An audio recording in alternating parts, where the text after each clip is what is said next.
નમસ્કાર મિત્રો, વાર્તા સાંભળવા માટે આવ્યા છો? ચાલો વાર્તાની શરૂઆત કરી। મારું નામ નોરા છે। હું દિલ્હીમાં મારા પતિ સાથે રહું છું। મારી ઉંમર 26 વર્ષની છે અને મારા લગ્ન 23 વર્ષની ઉંમરે થઈ ગયા હતા। મારો રંગ સફેદ છે અને હું ખૂબ જ સુંદર દેખાવ છું। લગ્ન પછી હું ફક્ત સાડી પહેરું છું અને મારા લગ્ન થઈ ગયેલા હોવાથી હું સંપૂર્ણ શૃંગાર કરું છું। મારું સાસરિયું દિલ્હીના એક નાના એવા ગામમાં છે। હું ઘણી વખત મારા પતિ સાથે મારા સાસુ સસરાને મળવા ત્યાં જાઉં છું। આ વાત ત્યારની છે જ્યારે ગરમીની મોસમ હતી અને હું મારા પતિ સાથે મારા સાસરિયામાં ગઈ હતી। અમારું ગામમાં આવેલું ઘર ખૂબ જ જૂનું થઈ ગયું હતું। તેની છત કમજોર થઈ ગઈ હતી। અમે ઘરે આવવાના હતા એટલે મારા સસરાએ પહેલેથી જ ઘરનું રિપેરિંગ કામ શરૂ કરાવ્યું હતું। હું મારા પતિ સાથે રવિવારે સવારે ગામમાં પહોંચી એટલે ઘરે કામ કરવા આવતા મજૂરો રજા ઉપર હતા। ઘરે પહોંચ્યા પછી થાકને લીધે મને ક્યારે ઊંઘ આવી ગઈ તેની ખબર જ ના રહી। પરંતુ સોમવારે સવારે 7 વાગ્યે એક દુર્ઘટના થઈ ગઈ। મારા સસરાના પ્રિય મિત્રનું અવસાન થઈ ગયું જે બાજુના ગામમાં રહેતા હતા। એટલે મારા પતિ, મારા સાસુ અને સસરા બાજુના ગામમાં જતા રહ્યા। ઘરમાં કોઈનું હોવું જરૂરી હતું કારણ કે આજે સોમવાર હતો અને મજૂરો કામ ઉપર આવવાના હતા। એટલે બધાએ નક્કી કર્યું કે હું ઘરે રહી જાઉં। તે બધા અંતિમ યાત્રા માટે બીજા ગામ જતા રહ્યા। મને કહેતા ગયા કે મજૂરો ઉપર નજર રાખવી, તે પોતે આવીને પોતાનું કામ ચાલુ કરી દેશે। તે ઉપર ચડવા માટે પાછળની સીડીનો ઉપયોગ કરે છે। અમે બધા સાંજ સુધીમાં પાછા આવી જઈશું। સવારના લગભગ 8 વાગ્યા હતા। મારા અંદાજ પ્રમાણે 9 વાગ્યા સુધીમાં મજૂર આવી જવા જોઈએ એટલે હું નાહવા માટે ગઈ। જ્યારે હું નાહી રહી હતી ત્યારે મને અચાનક મજદૂરોનો અવાજ સંભળાયો। તે પાછળના દરવાજાની સીડી પરથી ઉપર જઈને પોતાનું કામ શરૂ કરી દીધું હતું। ઘરથી બાથરૂમ અલગ હતું। હું મારી સાડી લાવવાનું ભૂલી ગઈ હતી। મેં વિચાર્યું હતું કે હું ઘરે એકલી છું તો અંદર જઈને બદલી લઈશ, પરંતુ હવે મજદૂરો પણ આવી ગયા। પછી હતા એ કપડાં પહેર્યા અને મેં રૂમાલ વડે મારું શરીર થોડું ઢાંક્યું।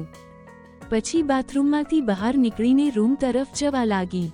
ઉપરના માળેથી બાથરૂમથી રૂમ સુધીનો રસ્તો બરાબર દેખાઈ રહ્યો હતો અને મારું શરીર પણ ભીનું હતું।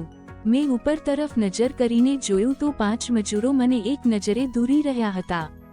તે મને જોઈને સ્મિત કરવા લાગ્યા। હું જલ્દીથી અંદર ગઈ અને દરવાજો બંધ કરી દીધો। ફટાફટ મેં સાડી પહેરી અને રસોડામાં જઈને કામ કરવા લાગી। મને તેના અવાજો સ્પષ્ટ સંભળાતા હતા। તે 5 મજૂરો અંદર વાત કરતા હતા। પહેલો બોલ્યો, આ મહિલા કોણ છે અને આ વૃદ્ધના ઘરે આટલી સુંદર મહિલા શું કરી રહી છે? તો બીજાએ કહ્યું, આ તેની વહુ હશે, તે શહેરમાં રહેતી હશે, તે જોયું નથી તેનો ગોરો રંગ, ગામના તડકામાં આટલું ગોરું શરીર કોઈનું નથી। આટલું બોલીને બધા હસવા લાગ્યા। ફરી એક મજૂર બોલ્યો, લાગે છે આજે ઘરે કોઈ નથી, માત્ર વહુ રાની છે અને તેની લટકતી ચાલ સુંદર લાગે છે। તો બીજાએ કહ્યું, મોટા ધીમે બોલ, તેને બધું સંભળાતું હશે। હું તેની વાત સાંભળીને ચકિત થઈ ગઈ, પરંતુ મારા શરીરમાં એક અનોખો કરંટ દોડવા લાગ્યો। મેં વિચાર્યું કે ગામડાના મજૂરો આવા મોજીલા જ હોય છે, મારે તેની વાત પર ધ્યાન આપવું જોઈએ નહીં। પછી અવાજ આવ્યા નહીં, તે બધા પોતપોતાના કામમાં વ્યસ્ત થઈ ગયા। બપોરના સમય મેં જોયું કે બધા મજૂરો ક્યાંક ગયા છે। પછી થોડો સમય બાદ પાછા આવ્યા તો મેં તેને પૂછ્યું, તમે લોકો ક્યાં ગયા હતા? તો તેણે જવાબ આપ્યો, અમે જમવા માટે ઘરે ગયા હતા, હવે ફરી કામ શરૂ કરશું। બોલતા તેના મોઢા ઉપર એક સ્મિત આવી ગયું। લગભગ કલાક પછી એક મજૂરે મારી પાસે પાણી માંગવા આવ્યો। હું તેને માટે પાણી લેવા રસોડામાં ગઈ। તે પણ મારી પાછળ રસોડા સુધી આવી ગયો। એની મને ખબર જ ન પડી। હું જલ્દી પાણી આપવા પાછી ફરી અને હું તેને મારી સામે જોઈને ડરી ગઈ। તેણે મને અચાનક પકડી લીધી અને મારું મોઢું બંધ કરી દીધું। મને ખેંચીને મારા રૂમમાં લઈ ગયો અને ત્યાં પહેલેથી જ પેલા 4 મજૂર હાજર હતા। તેણે મારા મોઢા ઉપર પટ્ટી બાંધી અને કહ્યું, તારા જેવી સુંદર સ્ત્રી અમે ક્યારેય જોઈ નથી।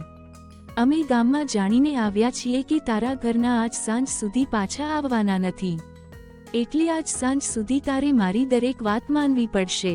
આટલું કહીને તેણે મને મારા બેડ સાથે બાંધી દીધી। એક મજૂરે મારા 2 હાથ પકડી રાખ્યા. તેનામાં ખૂબ જ તાકાત હતી. પછી તે લોકો પોતાના મોટા મોટા હથોડા વડે ખીલા દરબવા લાગ્યા. હું જોરથી અવાજ કરવા માંગતી હતી, પણ મારા મોઢા પર પટ્ટી લાગેલી હોવાથી હું કંઈ કરી શકે નહીં. થોડીવાર પછી આ બધું મારી માટે પણ આનંદિત બનતું ગયું. 4 કલાક સુધી તેણે ખૂબ જ મહેનત કરી. તેના હથોડાના ઘા ખાઈને હું બેહોશ થઈ ગઈ. પછી તે લોકો મને એમ જ હાલતમાં છોડીને ચાલ્યા ગયા. જ્યારે મને હોશ આવ્યો ત્યારે મેં મારા મોઢા પરથી પટ્ટી ખોલી અને મહેસૂસ કર્યું કે મારા પતિએ મને ક્યારે આવી મોજ કરાવી નહોતી. મને એક વાતનો ડર હતો કે મને આ વજનદાર હથોડા ખાવાની ટેવ ન પડી જાય. બધા મજૂર મને છોડીને પોતાના ઘરે ગયા. સાંજે જ્યારે મારા પરિવારના લોકો પાછા આવ્યા ત્યારે મેં તેમને કાંઈ કીધું નહીં. બીજે દિવસે મજૂર પાછા આવ્યા અને જ્યારે મારી નજર તેમની સાથે મળી તો હું શરમાઈ ગઈ. આજે બપોરે જ્યારે મારા સસરા અને મારા પતિ કોઈ કામ માટે બહાર ગયા, ત્યારે હું કંઈ કાપવાના બહાને ઉપરના માળે મજૂર પાસે ગઈ અને મેં કહ્યું કે તમારા હથોડા લઈને આજે ફરીવાર તૈયાર થઈ જાવ. આજે પણ ખૂબ જ મહેનતથી કામ કરવું પડશે. તમને મારી સ્ટોરી કેવી લાગી? આવી જ સ્ટોરી સાંભળવા માટે ચેનલને સબસ્ક્રાઇબ કરજો મિત્રો. ધન્યવાદ.